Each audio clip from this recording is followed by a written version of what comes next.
Hello! আমার একটা নতুন ভিডিওতে তোমাদের অনেক, অনেক স্বাগত।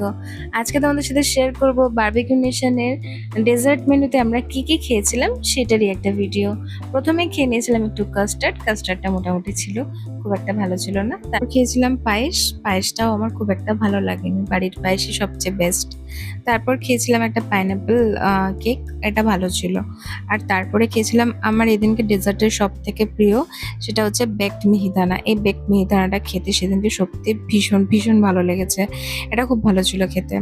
তাই জন্য আমি এই একটা বাটি খেয়েছিলাম, তারপরে আরো একটা বাটি এনে ট্রাই করেছিলাম। আর তারপরে খেয়েছিলাম এখানকার ফিরনি। ফিরনিটাও মোটামুটি ছিল, খুব একটা ভালো ছিল না। এরপর খেয়েছিলাম আমার ভীষণ পছন্দের আঙ্গুরি গুলাব জামুন। এখানকার আঙ্গুরি গুলাব জামুনটা আমার সত্যি ভীষণ ভালো লাগে। তাই টপাটপ ২-৩ টে খেয়ে নিয়েছিলাম। আর তারপরে একটুখানি কুলফি খেয়ে নিয়েছিলাম। Okay, that's it for today's video. ভিডিওটি ভালো লাগলে লাইক, কমেন্ট, শেয়ার, সাবস্ক্রাইব করে পাশে থেকো। Thanks for watching.